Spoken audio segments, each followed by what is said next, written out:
Crypto currency మీద 30% పన్ను వసూలు చేస్తాం. తలా తోక ఉందేమన్నా మైండ్ ఉందా అసలు కేంద్ర ప్రభుత్వానికి?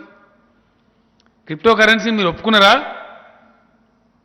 అఫీషియల్ ఈ దేశంలో? What is your answer Shrimati Nirmala Sitharaman garu? I'm asking the honourable prime minister, what is the answer? Are you accepting crypto currency in this country? Is it official? Make it clear. Otherwise బుర్ర లేకుండా ఎట్లా చెప్పినావు ఇవాళ 30% ట్యాక్స్ వసూలు చేస్తాను? ఏ పద్ధతిలో చెప్పినావు? దాని ప్రాతిపదిక ఏంది అసలు? It should be made clear that whether Government of India is accepting the cryptocurrency in the country. What nonsense it is. Is it not senseless?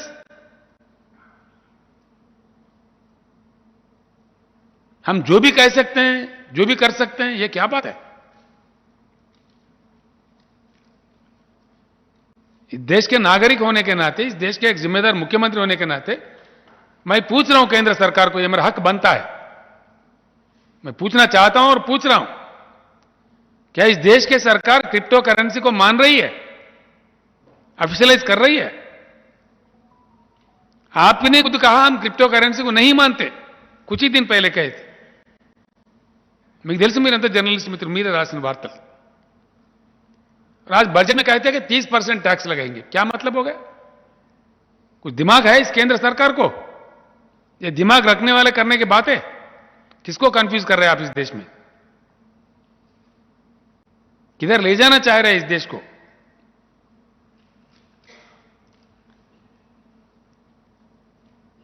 నదుల అనుసంధానం సిగ్గుచేటు, ప్రభుత్వం సిగ్గుపడాల. గోదావరి కృష్ణా అనుసంధానం ఏం బొందా చేస్తా? ఎట్లా చేస్తావా? నాకు అర్థం కాదు. ఏం పద్ధతి? నీ ప్రాతిపదిక ఏంది? స్ట్రేట్ క్వశ్చన్ అడుగుతాను నేను గవర్నమెంట్ ఆఫ్ ఇండియా, ప్రధానమంత్రి నరేంద్ర మోడీ. ఏ అధికారంతో నువ్వు చెప్పినావు గోదావరి కృష్ణా కావేరి అనుసంధానం చేస్తాను? Under watt power? గోదావరి మీద ట్రిబ్యునల్ తీర్పు ఉంది. ఆ తీర్పు ప్రకారంగా ఒకసారి తెలుగు రాష్ట్రాలలోకి ఎంటర్ అయిన గోదావరి, అంటే ప్రస్తుతం తెలంగాణ, ఆంధ్రప్రదేశ్, ఇక్కడ ఎంటర్ అయిన గోదావరిలో వచ్చే ప్రతి డ్రాప్ మీద అధికారం తెలుగు రాష్ట్రాలకే ఉంటుందని ట్రిబ్యునల్ తీర్పు ఉంది. గోదావరి బచావో ట్రిబ్యునల్ తీర్పు. వాటర్ ట్రిబ్యునల్ తీర్పు అంటే సుప్రీంకోర్టు జడ్జిమెంట్కు సమానం. దాన్ని ఉల్లంఘించడానికి అధికారం ఎవరికి లేదు.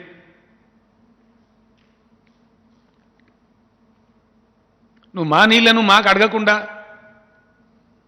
సుప్రీంకోర్టు జడ్జిమెంట్కు సమానమైనటువంటి ట్రిబ్యునల్ తీర్పు ద్వారా గోదావరిలో ఉన్న జలాలన్నీ తెలుగు రాష్ట్రాలకు సంక్రమించిన తర్వాత నువ్వు వంచబోయి కావేరీ నదిలో ఎట్లా కలుపుతావు? ఏ అధికారంతో కలుపుతావు? ఏ చట్టం ప్రకారం కలుపుతావు? ఇది జోక్ కాదా? ఏమేమి కావాలని అవన్నీ ఇచ్చినాం. ఇవాళ పెట్టుకొని పంటడాట కావేరి కలుపుతాడు ఈ మొగోడు. ఇంత మోసమా? ఎవరిని గోల్ చేయడానికి, ఎవరిని మోసం చేయడానికి? మరి మా ఇష్టం ఉన్న అబద్ధాలు చెప్తాం, మా ఇష్టం ఉన్నది ఏది పడితే నోట్లకి ఏది వస్తే చెప్తాం, ఎవరిని పడితే ఏది పడితే దిగుతాం.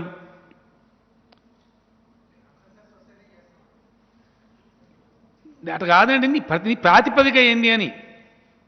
ఏ ప్రాతిపదిక? మిగిలిన నీళ్ళు ఉన్నాయని చెప్తున్నావు, లేకపోతే ఎన్ని మిగిలినాయని చెప్తున్నావు? ఇన్ని నీళ్ళు ఉన్నాయని చెప్తున్నావు? తెలంగాణ ఆంధ్ర అవసరాలను తీరిపోయినాయా? ఇక మొత్తం ఇచ్చినావా? ఇయ్యంగా మిగిలినాయా? ఏ ప్రాతిపదిక? అంటే నేను చెప్తా కాబట్టి నా ఇష్టమా? నేను రేకు డబ్బాల రాళ్ళేసి ఊపినట్టు ఊపినట్టు ఎందుకంటే నువ్వు ఇందుకే. ఒక బాధ్యత గల కేంద్ర ప్రభుత్వం ఏదైనా చేస్తామంటే ఎట్లా చేస్తామో చెప్పాలా, ప్రాతిపదిక ఏందో చెప్పాలా. కన్సెన్సస్ తీసుకోకుండా బడ్జెట్ ప్రసంగం ఎట్లా చెప్తామండి? ఎవరి కన్సెన్సస్ తీసుకున్నావు? ఎవరి కన్సెంట్ తీసుకున్నావు? మాతో మాట్లాడినావా? సంప్రదించినావా?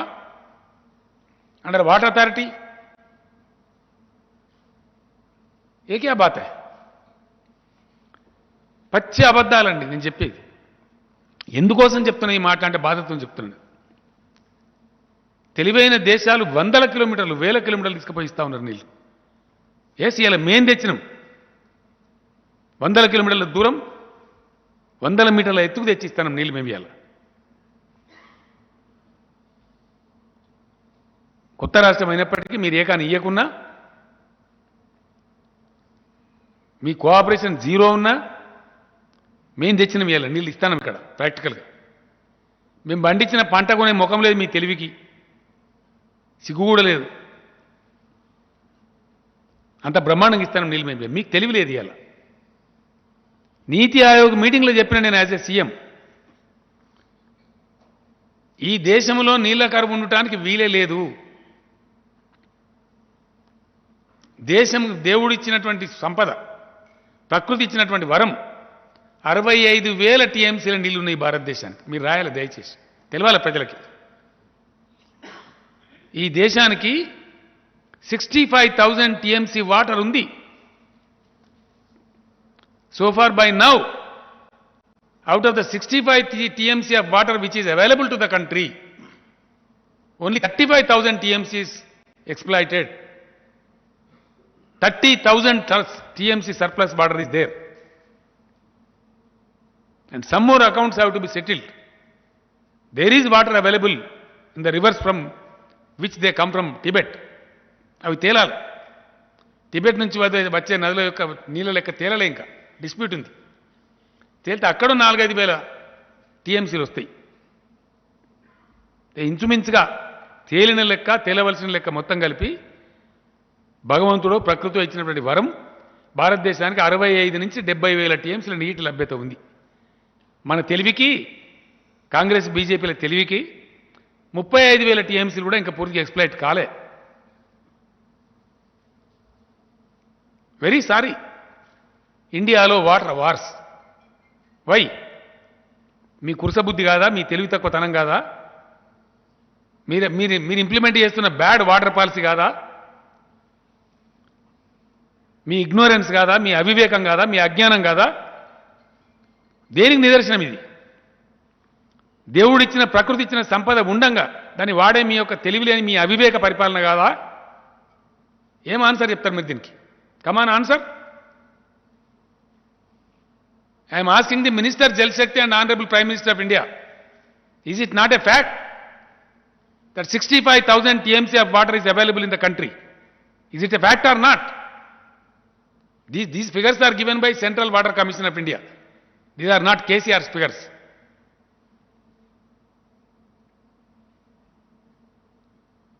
आज बजट देखने के बाद, बजट स्पीच देखने के बाद आक्रोश होके मैं ये सब कह रहा हूं. बहुत दुख हुआ मुझे, क्योंकि इस देश के हम भी हिस्सा है, हम भी नागरिक है देश के. ఇక్కడ ఏముందండి? ఎన్నోసార్లు చెప్పినాం, 100 సార్లు చెప్పినాం, ప్రోగ్రెసింగ్ స్టేట్స్ను ప్రోగ్రెస్ కానియండి, అద్భుతమైన పరుగులు తీసేటువంటి రాష్ట్రాల కాలాల కట్టెలు పెట్టకండి.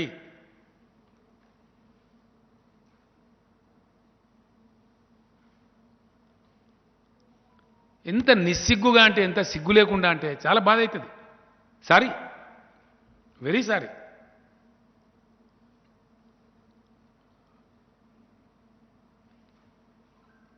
ఇంత సిగ్గుమాలిన పార్టీ, ఇంత సిగ్గుమాలిన ప్రపంచం, ఇంత దుర్మార్గమైన ప్రభుత్వం నేను చూడలేదండి ఇదివరకు ఇండియాలో. Sorry, very sorry. I'm telling with this pain.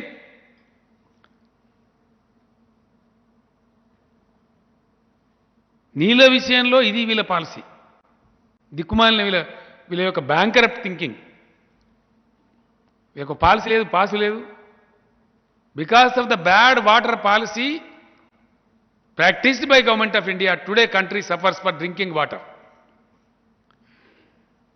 ఇంకో పెద్ద బోగస్ వీళ్ళు ప్రకటించేది, దేశాన్ని గోల్మాల్ చేసేది.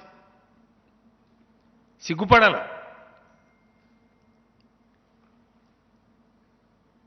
జల్శక్తి మిషన్ అట, వీళ్ళు బొంద మిషన్. మిషన్ లేదనా పాసు లేదు, అంత బోకస్. నేను చెప్తున్నా కానీ డబ్బాల రాళ్ళేసి లొడలొడ ఊపినట్టు తప్ప జల్శక్తి మిషన్ ఎంత పెట్టినవరా అంటే 60,000 కోట్ల అట ఈయన తెలివికి. దాంతో మొత్తం జల్శక్తి అట, అది మిషని. తెలంగాణ ఎంతనైనా నాకు అర్థంగా 4 కోట్ల జనాభా మనం నిన్నయాలి. అది కూడా 4 కోట్ల జనాభాకు మిషన్ భగీరథ పెడితేనే 40,000 కోట్లు ఖర్చు అయింది. ఒక తెలంగాణ రాష్ట్రానికి 4 కోట్ల జనాభా ఉన్నదనుకో 140 కోట్ల కట ఈ మొగోడు 60,000 కోట్లతో జలశక్తి మిషన్ అటది అది మిషన్ మేము నమ్మాలి అడంబడాలి దేశం ఇంత మోసమా దీనికి ఇంకా మహాభారతం శాంతి పర్వంలో పద్యాలు చెప్పుడు శ్లోకాలు చెప్పుడు సిగ్గు లేకుండా ఎంత ఆత్మవంచనండి మహాభారతంలో శాంతి పర్వంలో శ్లోకం కోడి చేసేటప్పుడు నీ ఆత్మ ఏడవలే నిర్మలా సీతారామన్ గారు చెప్పేది ధర్మపాన్నం అవలంబించేది అధర్మమా ఇంతకన్నా అధ్వానమా ఇంత ఆత్మవంచన్నా ఇంత ప్రజావంచన్నా సిగ్గనవడాలి కానీ ఆ శ్లోకం తీసుకుని పేరు తీసుకునే అర్హతన మీ ప్రభుత్వానికి ఉందా మహాభారతం పంచమ వేదం అంటాం భారతీయ సంస్కృతిలో భాగంగా మనకు 4 వేదాలని మహాభారతాన్ని మహాగ్రంథంగా పంచమ వేదం కింద పరిగణిస్తుంది ఈ దేశం అంత గొప్ప సంస్కారం ఉన్న దేశం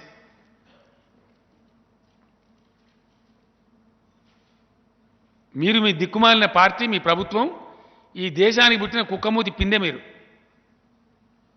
ఇంత అన్యాయమా సిగ్గనిపించలేదా నిర్మలా సీతారామన్ గారు మహాభారత శాంతి పర్వాన్ని కోటు చేస్తావు నీ దిక్కుమాలిన నీ పచ్చబద్దాలకు ఇంకేం దొరకలేదా నీకు వాటికి నేను చెప్పిన దానికి నేను ఎన్ని లెక్కలు చెప్తున్నా ఫిగర్ చెప్తున్నా పెద్ద దానికి